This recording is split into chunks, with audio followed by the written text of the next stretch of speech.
Título 9. Das disposições gerais e transitórias. Artigo 222. Os militares da ativa podem contrair matrimônio, satisfeitos os requisitos da legislação civil, obedecendo o seguinte. Inciso 1º. O oficial fará, previamente, comunicação ao seu comandante. Inciso 2º. A praça requererá permissão à autoridade referida no item anterior. Artigo 223. É assegurado ao servidor da Polícia Militar o direito de requerer, representar ou recorrer, na forma da legislação vigente. Parágrafo 1º. O direito a que se refere o artigo decai, na esfera administrativa, no prazo de 60 dias, contado da publicação do ato ou do conhecimento do fato. Parágrafo 2º. O recurso só terá efeito devolutivo. Parágrafo 3º. É vedado o reexame de recurso que já tenha sido solucionado pela administração. Parágrafo 4º. Das decisões do comandante-geral caberá recurso ao governador do Estado, cuja decisão poderá ser precedida de parecer da Advocacia Geral do Estado. Artigo 224. O servidor que for nomeado ou designado para cargo, na Polícia Militar, que envolva a responsabilidade específica pela fiscalização e arrecadação de rendas, processamento ou pagamento de despesas de qualquer espécie, guarda de bens e valores, aquisição, guarda e distribuição de material, administração e fiscalização de obras deverá, obrigatoriamente, fazer declaração de bens e valores que possua, assim como de seu cônjuge, se casado for. Parágrafo único. A declaração será registrada no cartório de títulos e documentos da comarca onde se achar instalada a sede do órgão em que o servidor tem exercício. Artigo 225. Ocorrendo modificações que importem em aumento ou diminuição do patrimônio do declarante, ou em qualquer caso, alienação, aquisição ou permuta de bens, será a declaração renovada, pelo menos de 2 em 2 anos. Parágrafo único. No caso de transferência para reserva, reforma ou dispensa do cargo, será exigida, previamente, nova declaração de bens. Artigo 226. A declaração de bens compreende imóveis, móveis, semoventes, dinheiro, joias, títulos, ações e qualquer outra espécie de bens e valores patrimoniais. Artigo 227. Para entrar em exercício no cargo ou dele ser dispensado, o servidor deverá provar que fez a declaração de bens, através de certidão que será publicada no boletim do órgão em que servir.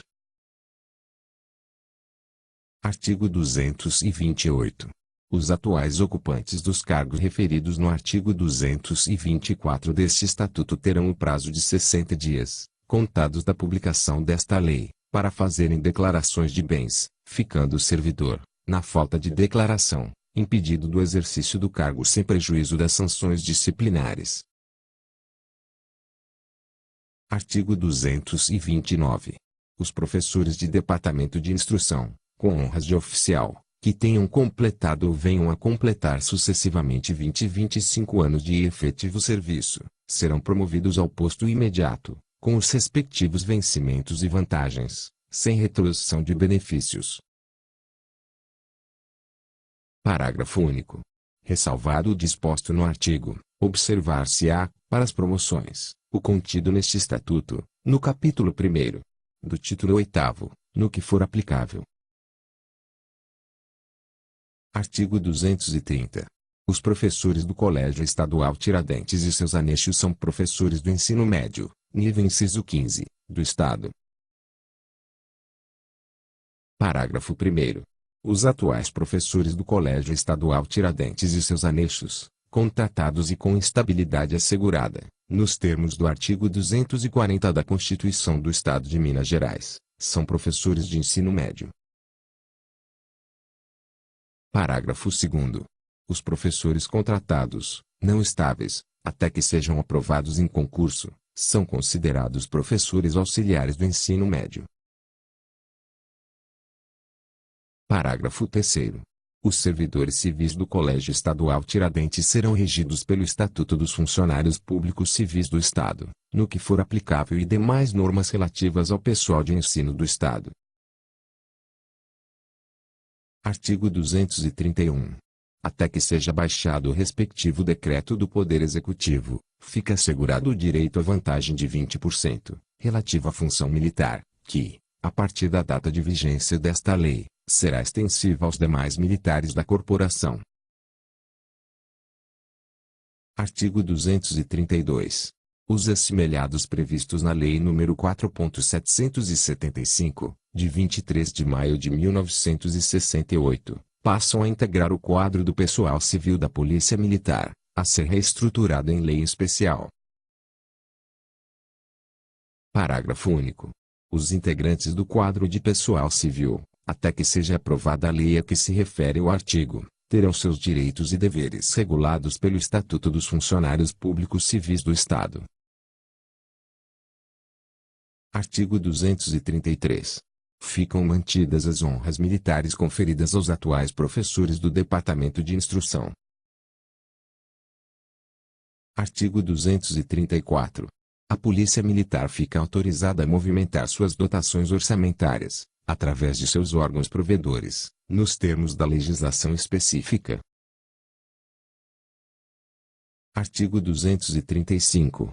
Atendidas as disposições previstas em leis vigentes, as comissões de concorrência serão compostas e terão suas competências conforme dispuser o Comandante-Geral, em portaria. Artigo 236. São vedadas consignações a favor de entidades particulares em folhas de vencimentos de componentes da Polícia Militar. Parágrafo 1º. Excetuam-se da proibição do artigo os descontos. 1. A favor dos clubes dos oficiais e dos sargentos da Polícia Militar. 2. A favor de entidades previdenciais, companhias de seguro e grupo e caixas de pecúlio, para as quais já se descontava até 16 de outubro de 1969. 3. Para pagamento de dívida contraída e não saldada por servidor contra quem já tenha sido aplicada a medida disciplinar. 4. A favor da Fundação Tiradentes e cooperativas habitacionais vinculadas ao Plano Nacional de Habitação. Parágrafo 2º. Para se proceder aos descontos mencionados, as entidades referidas nas alíneas 1 e 2 do artigo deverão firmar convênio com a Polícia Militar, obrigando-se ao pagamento de uma taxa, destinada ao custo de operação, conforme dispuser o Comandante-Geral em resolução. Parágrafo 3º. O Comandante-Geral poderá deixar de firmar convênio ou, já tendo sido firmado, denunciá-lo, nas seguintes hipóteses. 1. Quando a entidade não estiver atendendo às finalidades estatutárias, a critério do Comandante-Geral. 2. Quando a entidade estiver sob judício ou for considerada inidônea para a administração. 3. Quando algum dos responsáveis pela entidade estiver sob judício. Artigo 237. Os oficiais de polícia, da ativa, quando delegados especiais, são considerados em efetivo exercício, para fins de satisfação dos requisitos legais exigidos para a promoção, vantagens e condecorações. Artigo 238. Revogado. Artigo 239.